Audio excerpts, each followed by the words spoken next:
इंसानों का नामो निशान तक नहीं था। हर तरफ सिर्फ खामोशी थी। ना कोई जानवर था, ना कोई जिंदगी का कोई निशान। इसी बेआवाज कायनात में एक दिन अल्लाह रब्बुल आलमीन ने अपने तमाम फरिश्तों को हुक्म दिया कि ऐ मेरे फरिश्तों, मेरे अर्श अजीम के करीब सब इकट्ठा हो जाओ।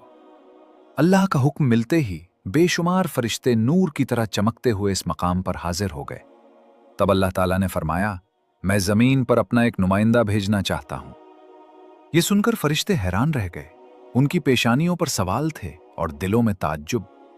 उन्होंने अदब से अर्ज किया, ऐ हमारे परवरदिगार, क्या आप ऐसी मखलूक को जमीन पर भेजना चाहते हैं जो वहां फसाद करेगी, खून बहाएगी? हालांकि हम तो हर वक्त आपकी तस्बीह और इबादत में मशगूल हैं। फिर नया खलीफा बनाने की क्या जरूरत है? उनकी बात सुनकर अल्लाह रब्बुल आलमीन ने फरमाया, ऐ मेरे फरिश्तों, मैं वो जानता हूं जो तुम नहीं जानते। कौन मेरी इबादत करेगा और कौन नाफरमानी करेगा, इसका इल्म सिर्फ मेरे पास है। मैंने तुमसे मशवरा नहीं मांगा, सिर्फ तुम्हें खबर दी है। अल्लाह की ये बात सुनते ही फरिश्तों के दिल कांप उठे। उन्होंने अपनी गलती महसूस की।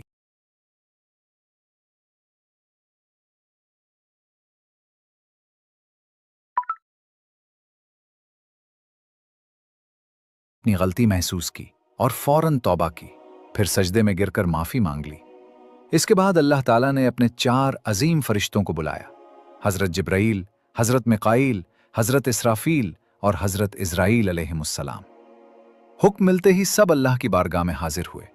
सबसे पहले अल्लाह ने हजरत जिब्राईल अलैहिस्सलाम को हुक्म दिया कि ऐ जिब्राईल, जमीन पर जाओ और वहां से एक मुट्ठी मिट्टी लेकर आओ, जिससे मैं अपना खलीफा पैदा करूंगा। हजरत जिब्राईल अलैहिस्सलाम जमीन पर तशरीफ लाए और मिट्टी उठाने लगे, मगर मिट्टी रोने लगी और गिड़गिड़ा कर बोली, ऐ जिब्राईल, मुझे कहां ले जा रहे हो?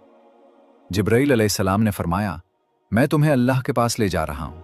वो तुमसे एक ऐसी मखलूक पैदा करेंगे जो जमीन पर उनकी नुमाइंदा होगी। ये सुनते ही मिट्टी और ज्यादा रोने लगी और अर्ज करने लगी, ऐ जिब्राईल, मुझे मत ले जाओ। मुझसे जिन इंसानों को पैदा किया जाएगा वो अल्लाह की नाफरमानी करेंगे। फिर जब अल्लाह का अजाब उतरेगा तो मैं भी तो उनके जिस्म में रहूंगी। मैं भी इस अजाब को सहूंगी और अल्लाह के अजाब की ताकत मुझ में नहीं। मेरी तरफ से अल्लाह से माफी मांग लेना। मिट्टी की ये दर्द भरी फरियाद सुनकर हजरत जिब्राईल अलैहिस्सलाम खाली हाथ वापस लौट आए और अल्लाह के दरबार में जाकर सारी बात बयान कर दी। फिर अल्लाह ताला ने हजरत मिकाईल अलैहिस्सलाम को भेजा।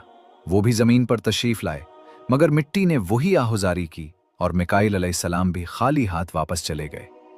इसी तरह हजरत इसराफील अलैहिस्सलाम भी जमीन पर आए, लेकिन मिट्टी की सिसकियों ने उनका दिल भी पिघला